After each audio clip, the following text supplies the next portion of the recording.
Mm, what time is it? 11:48 a.m. in New Zealand on a Sunday morning. It's a little bit late for my usual live streams, but I figured people will pop in if they're around. And I just got off a podcast that I'm doing with my buddy Nacho and Fred from How to RPG. We're up to I think this is episode 14 or 15 of our podcast called Wizards and Warp Drives. So you can get a link to that from my Discord channel or search for it on YouTube. Hey, Moondog. Love it when I randomly pop into your life. That's what I do. Let's pop out the chat here. Hey, Benzie. Good evening to you. Hey, Nick. I'm doing well. Doing very well, actually. Yesterday evening, took my mum out to, what was it the day before? Took my mum out to a birthday dinner. And it was the first time I got to enjoy a steak with my new teeth. And actually made my way through the meal with relatively pain-free or hassle-free. I'm being very lucky, actually. I'm healing up particularly well. It was the steamed carrot that got me. It wasn't as steamed as it should have been, and I bit down on it with a bit too much force, and yeah, that hurt. But I recovered, and we did well. Today, as the title of the stream is, I'm going to be talking about game design and art and the indie RPG scene and what I think is winning formulas and the general gist of like the boom of the last 2024 post OGL and the boom in indie RPGs and stuff. We just covered this talking about all sorts of RPGs on the podcast. So if you wanted a more complete 2-hour treatise where Fred and Nacho and I are talking about all the indie RPGs that are around at the moment, we covered a lot of them, but not very much in depth because there's just so many, as you know. You got a YouTube notification. That's good. Hey, Sean. Yeah, so first I'm going to show a little bit of artwork that's coming up for the Super Atomic RPG. Now, you've seen this image if you follow me on Facebook and stuff, but I'm just starting to do the shading and stuff. This one's notable because I'm using brush tip marker pens. So this is the Faber-Castell manga pit set. Sorry, it's a bit not very clear. But you can see in the cybernetic arm there how it's more gradiated and not so much line work. It's more of a brush thing there, and it's really good. The brush is really good for doing bulk black on the hospital gurney here and in the background there. You can see that sort of stuff. Whereas line art and stuff is more appropriate for this. But if you see, like with metal surfaces, they've got a more sort of sharp delineation between the different tones of grey. And with plastic and stuff, it's more diffuse. And yeah, trying to get curves and stuff like that. But I'm practicing a lot. Super Bunny here was one where I was practicing a lot more. This is more fine tip marker pen, and fine tip marker pens have got that more cross-hatched and gradiated look. It's just a torso, basically. Super Bunny, based on my friend Max's old Heroes Unlimited character.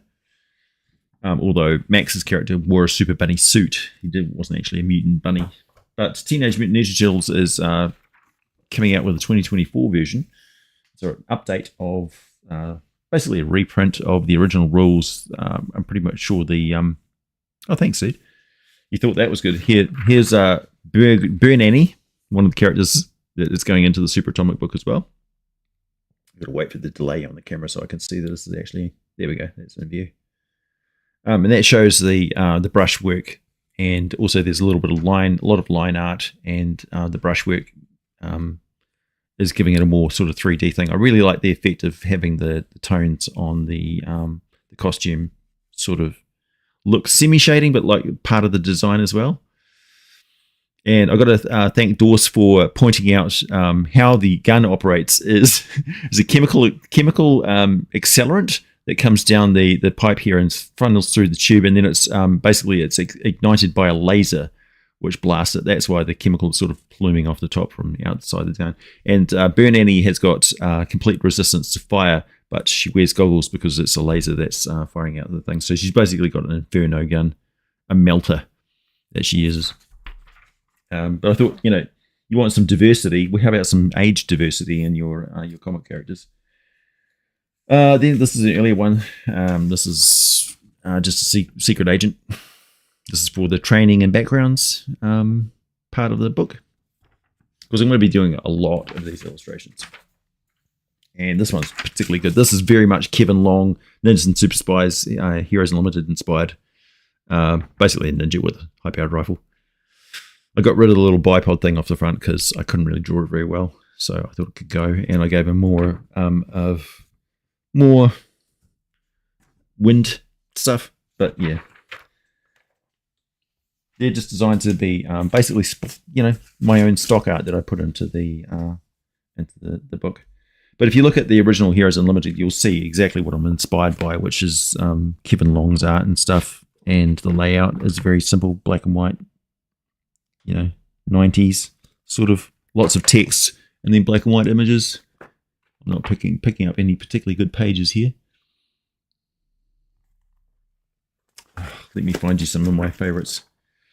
Cybernetics, like the pages of that sort of artwork. That's the sort of stuff I really like to do. Yeah. Very simple, gives you the vibe straight away.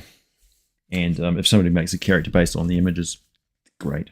So lots of aliens and things like that. If anybody's got any ideas for sketch compositions and things that they would want to see, cybernetics or mutants or aliens or whatever, let me know. I'm always looking. I've got hundreds of illustrations to do, so I'm looking for inspiration.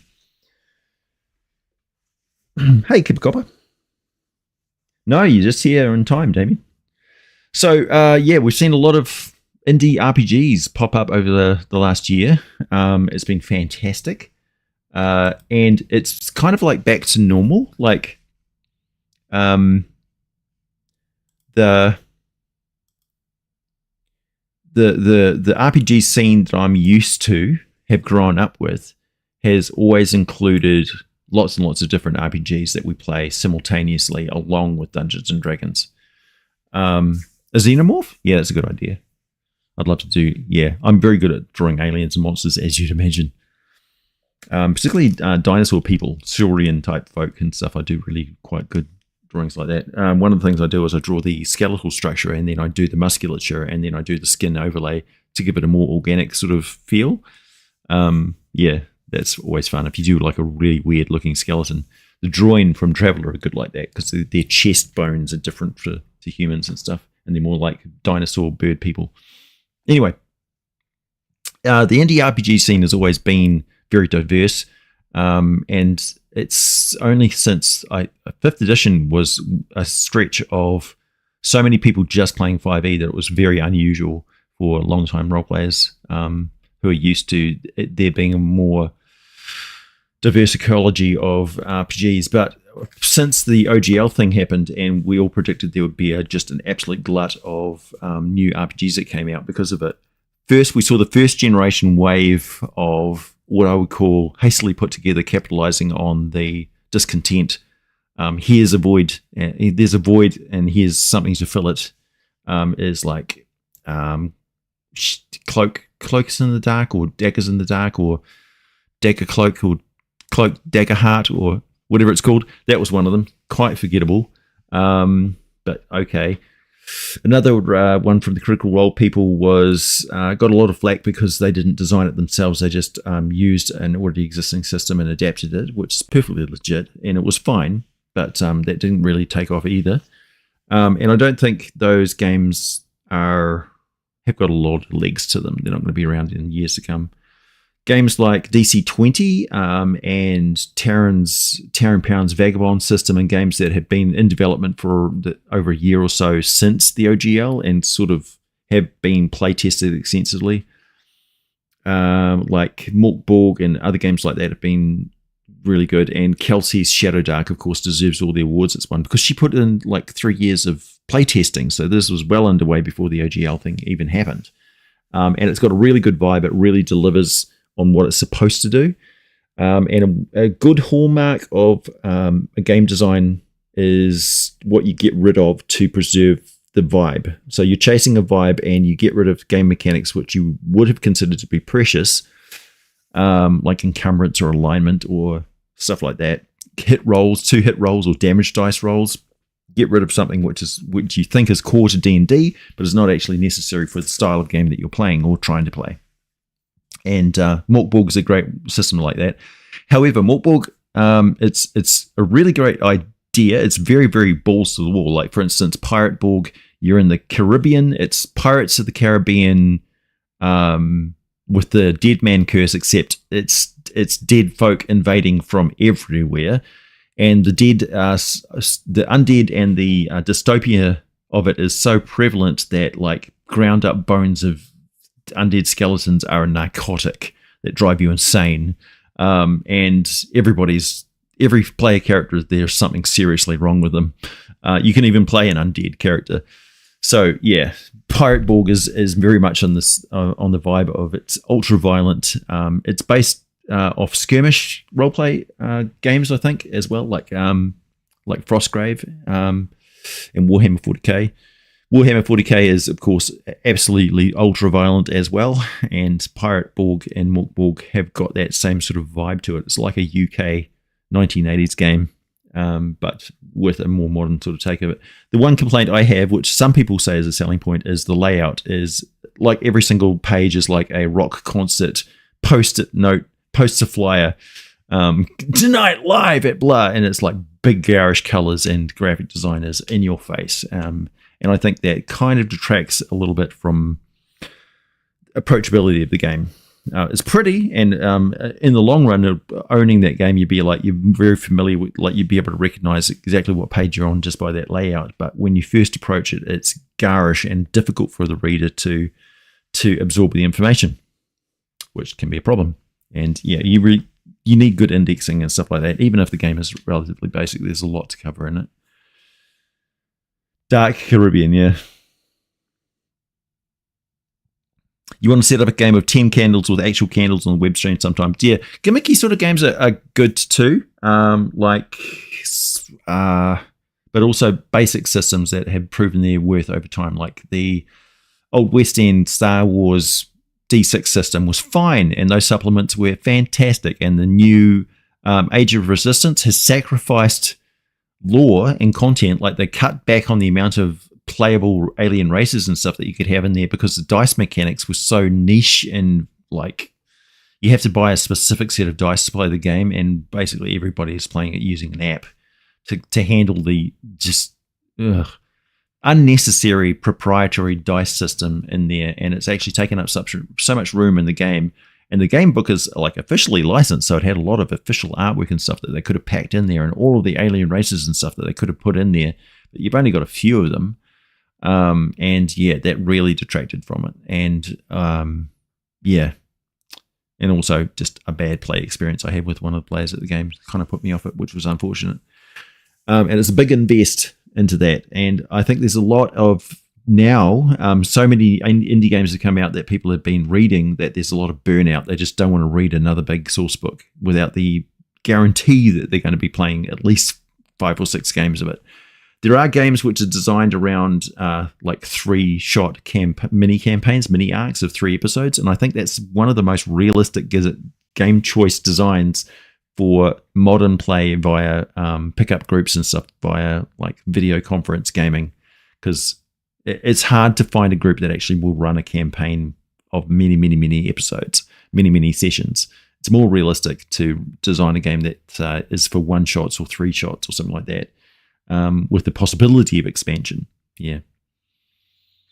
Yeah, Western Star Wars, Western Games went out of business because the company that they were associated with, which is the parents, I think, laundry company or something like that, went under, and it dragged them down with it as well because they were basically financially tied at the hip. So for no fault of their own, the successful publishing company went belly up because its finances ran out, which is really unfortunate because they were coming out with the second edition version of the Star Wars D6 rule set, and that became it became D6 Space. So if you want the most up-to-date revised version of the West End Games D6 system, D6 Space is what you want to download. You can find it for free, and it's really, really good. So yeah, you can run a Star Wars game using D6 Space. In fact, I recommend you do. Robert Wilson, no, as far as I know, no, the chat settings are the same as they've always been. So if you're having a problem, I would say turn your computer off and on again and log back in. I don't know what the problem is there. Hey, HB Hager, how's it going? Yeah, so lean, purpose-built, built for a vibe, compromising things which were considered sacred cows of Dungeons and Dragons, seems to be a winning formula. Shadow Dark is the perfect exemplar of that. It's got the torch system, the gear system, the attrition through using dungeon supplies and stuff hardwired into it. Seems like a problem to some people, but when you actually play the game, it's no issue at all. And the streamlined play is really good. Some games like DC-20, for instance, which is a continuation, it's like an alt. I don't want to say Pathfinder, but it's 3.5 edition vibe with much more flexibility in the way that it's less mechanics and more player agency and imagination in the way that they can spend their combat actions how they choose. So you can say, I want my character to do this cool thing, and you can rearrange the points and how you organize combat and stuff and maneuvers and stuff in your round. I'm explaining it badly, but there's a compromise between technical and imagination in that game, which I think could hit a sweet spot, but also could bite it in its ass for being too generic. But generic games are really good for playing all sorts of different genres. There's certainly a big community of people who are going to be making content for DC-20. I can guarantee you that. And also Taran Pounds' Vagabond system is a one-man show that he's put a shitload of work into. It's very much a culmination of several years of working on new character classes and stuff like that for 5th edition. But when he stepped away from 5th edition, he realized, I think, that he had built up a set of skills that allowed him to produce quite a cool product, and he's got a lot of support for it. So his Kickstarter, I think it wound up with it was at least 200 times his goal. I think his goal was 10,000. He went to like 28 or 27,000, something like that. Really good.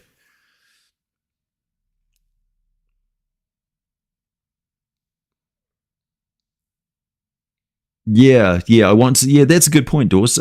So he says, I want to play before the Super Atomic playtest. The Super Atomic RPG is my baby.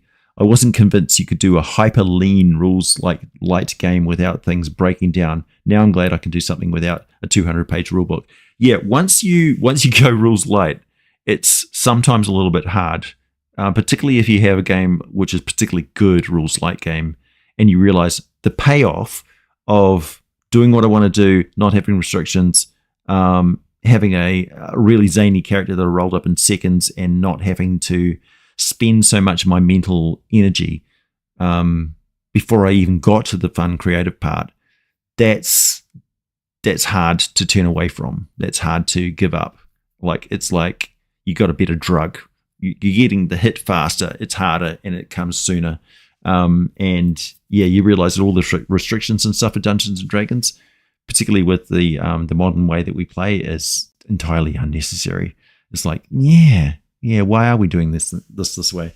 And you see that in Dungeons and Dragons, as I keep mentioning. Like, you go back and play the original BECME or OD&D, and there's so many restrictions. Like, you can't play that character class unless your dexterity is 15 and your charisma is 13, and you can ride a horse. But it's like, well, how much use is a cavalier on a horse, like a knight's armor, going to be in this campaign? Like, not very. So very specific. Hey, Null Point. Yeah. So I'm getting back into more regular streaming. YouTube has told me that I'm crazy if I don't.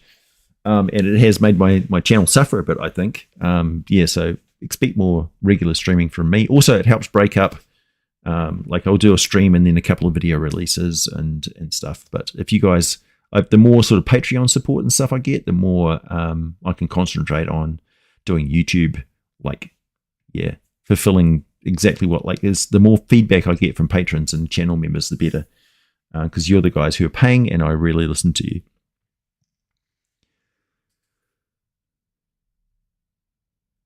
Yeah, there's definitely a relationship between how long a game will last and how well you can adapt it to any vibe. Yeah, generic systems have got the problem, as I've mentioned, of particularly if you have a lot of supplements and source books that come along with it. When you change the base game, you have to be very careful that you don't have to reprint all those game settings. Dungeons & Dragons runs into that when it tries to reinvent Spelljammer or Planescape and stuff like that, and they haven't. Like, you have to rewrite the rules at the same time that you're reintroducing the lore, and of course they change the lore quite often unnecessarily. A lot of people were really upset with what they did with the phlogiston. It's like you didn't have a mandate to do that from the fandom. We never gave you permission to, like, if you're going to introduce Spelljammer to an entirely new generation of gamers, why does it have to be different, so different from what the original Spelljammer was? What do you like? If you're marketing, if you're promising nostalgia, don't deliver something which doesn't hit the nostalgia. Don't deliver something which promises nostalgia and a return to a particular vibe, and then deliver something entirely different, because that's kind of a scam. And people had a right to feel a little bit robbed that Spelljammer didn't even include ship-to-ship combat rules. You know, what's the point of playing a space pirate game if you can't pilot your ships and get into fights? Kind of crazy.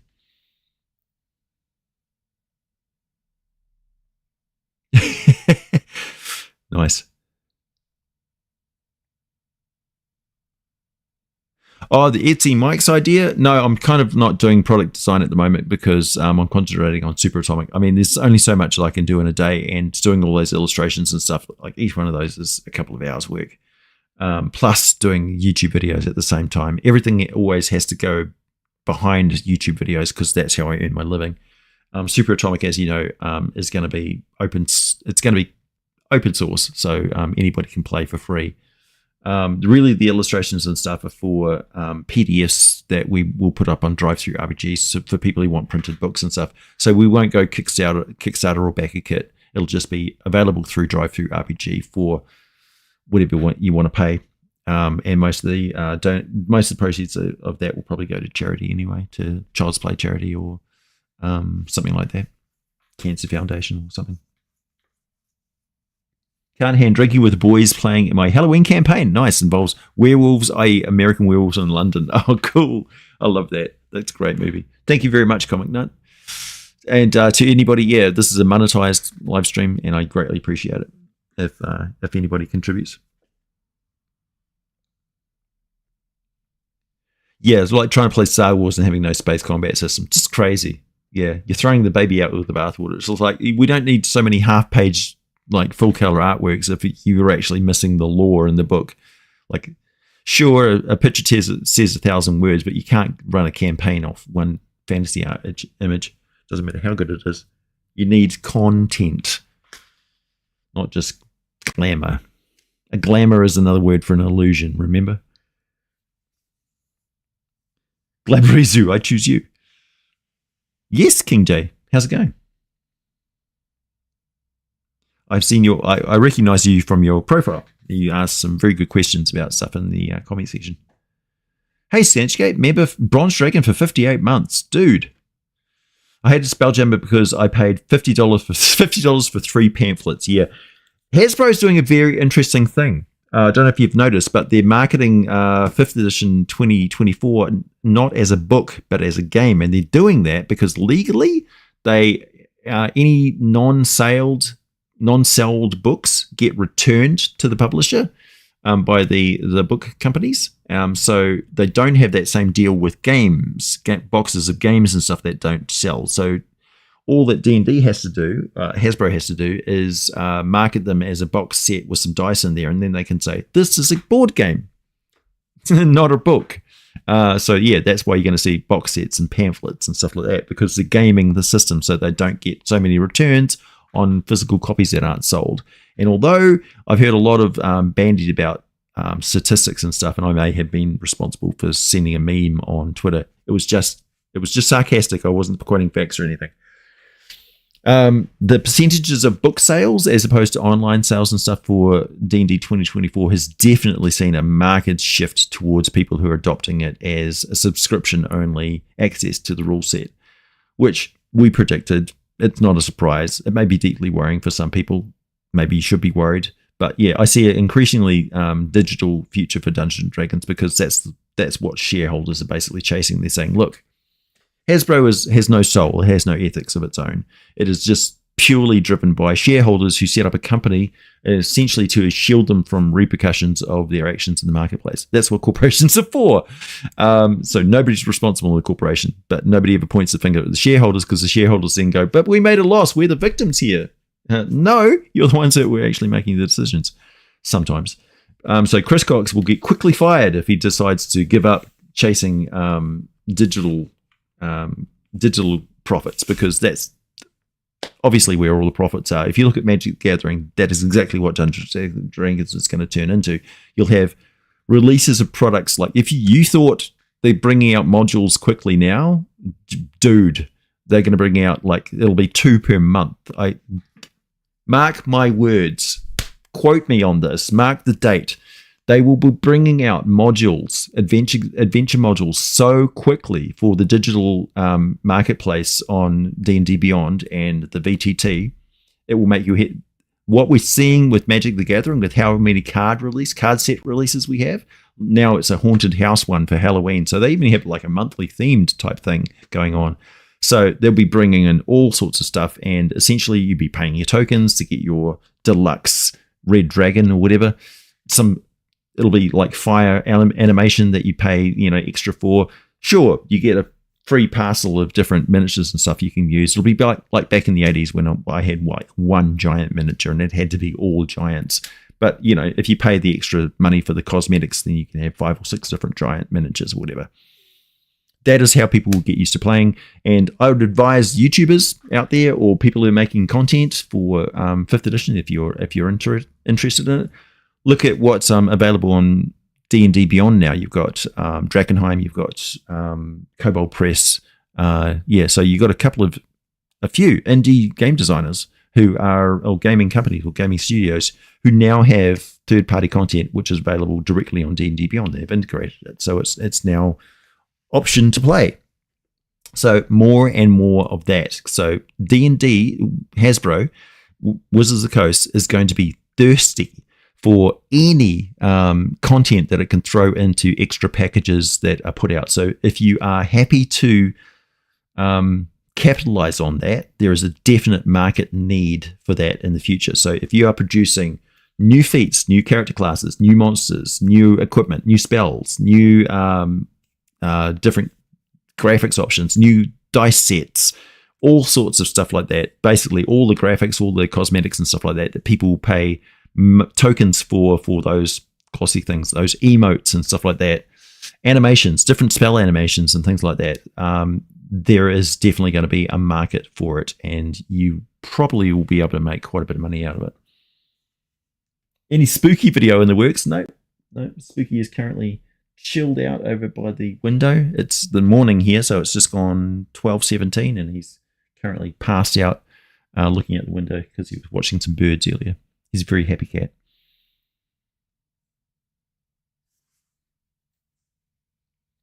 Yeah, you'll own nothing. I mean, I play Magic the Gathering Arena for free. I don't own any of the cards, obviously, but I'm not paying anything for it. I don't pay for any tokens, and they've got it set up so that you can grind away to get sufficient card sets to play competitively with anybody. So Magic the Gathering Arena is not pay to win.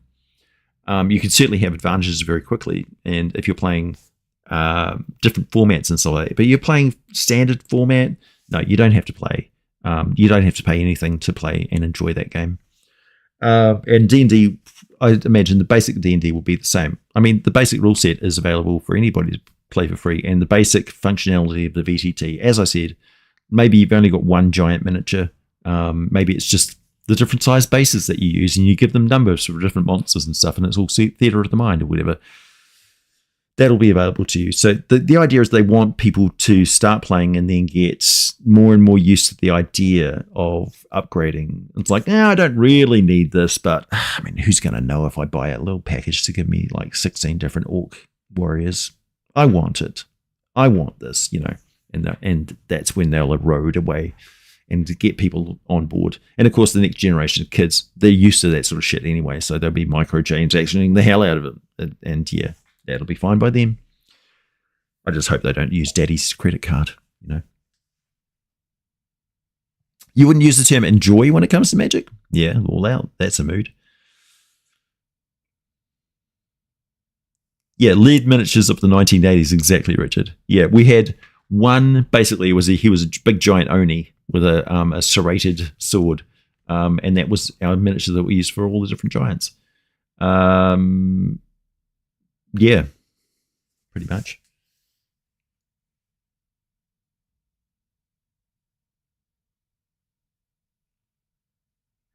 Yeah, be all about the skins. I bought a reprint of the original Spelljammer books, and they were not that different from playing 5e rules except for the gnome ships. Yeah. Inflation. 1990s comic, $3. Magazine, $6. D&D paperback adventure, $15 to $20. Nowadays, comics are $5 to $10. Yep. A 30-page RPG adventure for $20 or more. Yeah. Magazines with 6 minigames with 2 picks per story, price at what? Oh, well, I don't know. Yeah, there's been a lack of fanzines. Like Matt Colville had Arcadia for a while there, and that was really good. That rivaled the old days of Dragon Magazine. Of course, Dragon Magazine got up to huge proportions. Like it had 120 pages or something. Those magazines were hefty. But you only got one a month, and it lasted a month. So in its heyday, Dragon Magazine was an omnibus of all sorts of different role-playing games, not just Dungeons and Dragons. And also there was Dungeon Magazine, which was all these pre-published, basically adventures that came out every month for you. And some of them were a big arc, like there was like a serpent arc, and there was a cool the Worm That Walks arc, and yeah, lots of really good ones. Battletech was really great for the mini market. Yeah, I really didn't like the original Battletech rules, unfortunately. Too much like accounting. I want to like Hero Forge, but I don't like the scale of geared characters, comically oversized equipment. Yeah, that's a printing constraint, unfortunately, because they can't make really flimsy stuff, and the print more robust stuff just looks good and also lasts longer.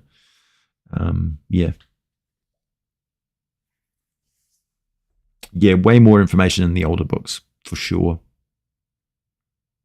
Yeah, art's a matter of taste, Stenchgate. I am curious as to see how much they actually dumb down and cut out of the DMG just in favor of big splashy artworks. It's totally unnecessary to have that much artwork. You might as well just have like a section in the middle of the book, which is full page, full color art, and then leave the rest of the page to just, look, man, we can handle an entire page of text, okay? We can handle it. Trust us. We're role players. We don't need, a 2-paragraph gap with an image in it between every snippet of information. The MCDM mags felt too generic for me. And what I loved best about the old Dragon magazines was the expansion on the settings lore. Yeah.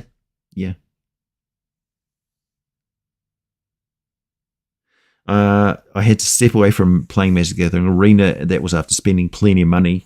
The game design was making it very difficult to enjoy matches, whether I won or lost, never mind the online behavior. Well, the only real online behavior you're permitted is just to stall somebody by not taking a turn for a very long time. You're limited in your interactions just between like you, and you can also mute the other person so they can't send any emojis or you're not allowed to send text at each other or voice. So the games are anonymous, really. All you've got is the emojis of your character and then the way that you play the game. The most egregious crime, of course, is just delaying until the person is so frustrated that you're taking so long to play the game that they'll just quit and get the win. by default. That's no good for completing daily quests and stuff like that. And that's how you get your tokens to, not the gemstones, but like the, what should we call it, gold or whatever, to buy your card sets. So it's like 1,000 of those points to get one of the card sets, or 1,300 to get one with like guaranteed mystic cards and stuff in there. And then it's just a matter of different strategies get more emphasis. Like they're trying to move away from ward, except the poison in the latest card sets from the Bloom Hollow and now the what's it called? The scary horror mansion thing. Poison is really, really overpowered, and they've nerfed ward quite a bit. So the thing is that game is constantly adjusting, and they get rid of old cards that no longer fit with the adjusting rule set. So when I first started playing Magic the Gathering 25 years ago, it was very basic compared to what it is now. Now you've got all sorts of very specialized and nuanced game rules printed on the cards that affect every aspect of the gameplay. So it's, the combos are very, very complex. I'd say it's like the feet bloat in 3.5 edition, just the amount of sheer bloat. Like in the current one, there's mechanics for summoning 2 cards out of your graveyard, and then you grab one. If it's a creature that you grab, you can turn it face down as a creature, and then spend its mana cost to turn it face up again later on. And there's also all sorts of mechanics built around opening and unlocking rooms, but it's very hard to assemble a combo like that in your deck unless you've collected a lot of cards. Anyway, playing in person is really great, but it is a different experience, and it definitely needs a different rule set.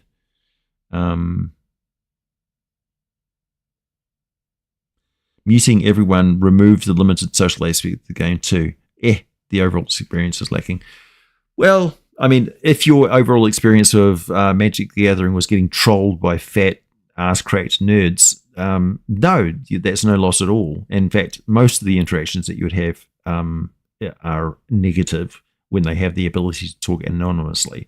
However, they do have the option to say hello or good game at the end of it, and that's what, generally speaking, the gaming chads will do, because they're not worked up about a fucking card game. They're calm. They're just enjoying themselves. Sometimes they'll make, poke fun of you. I've even apologized a few times for using a obviously broken poison deck that delivers 5 poison and 2 attacks, and then you're dead within 4 rounds. It's pretty nasty.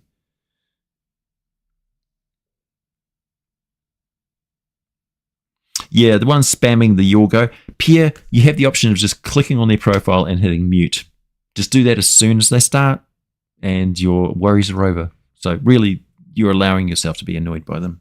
You have the option to just mute them. Do so. Enjoy your life.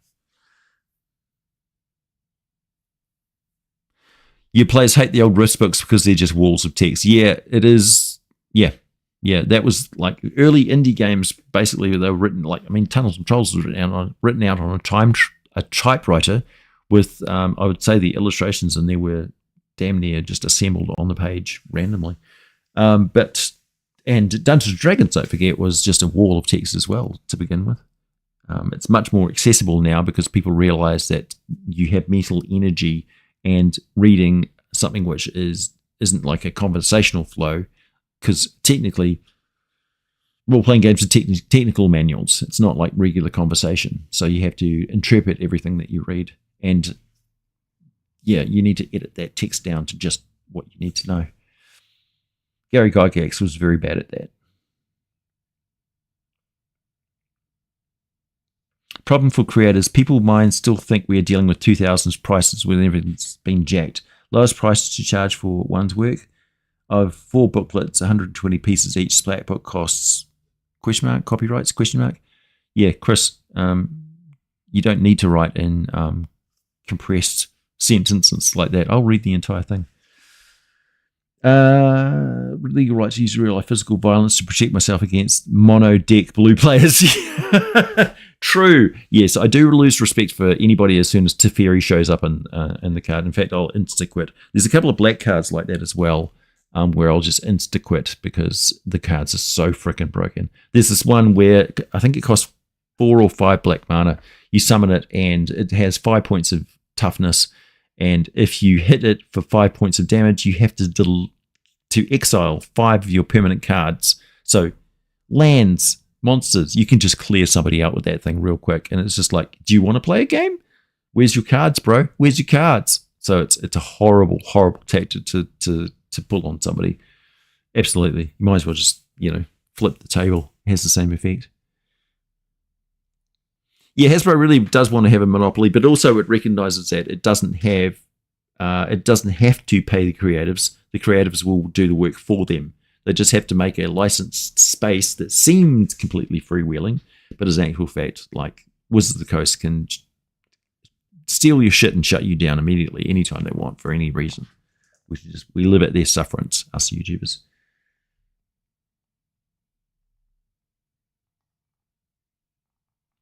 Oh, thanks, Jason. Yeah, I was really proud of that Halfling video. That's kind of the format that I was talking about. So I've given you a concept for a new type of feat that is applicable to so many different characters and cultures, really. What were we talking about before? Oh, slap fighting being a really popular. Dawson and I were watching some slap fighting this morning. We said that slap fighting would be a great sporting activity for Goliaths. I was like, absolutely. Yeah.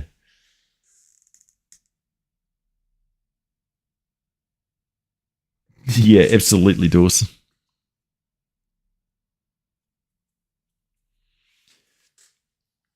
Yeah, so there's a lot of classic monsters for me to cover, and also other stuff. Like, for instance, these are the Monster Manual and Monster Manual Expanded for 5th edition.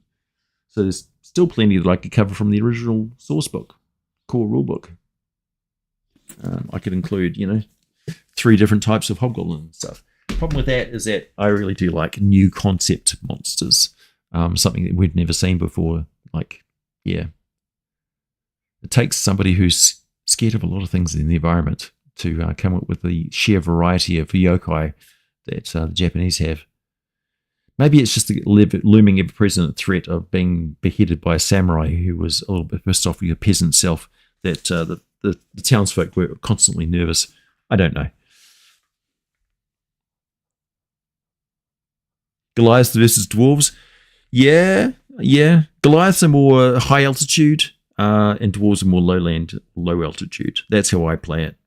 And also Goliaths are not natural born miners, but kobolds are actually one of the most impressive.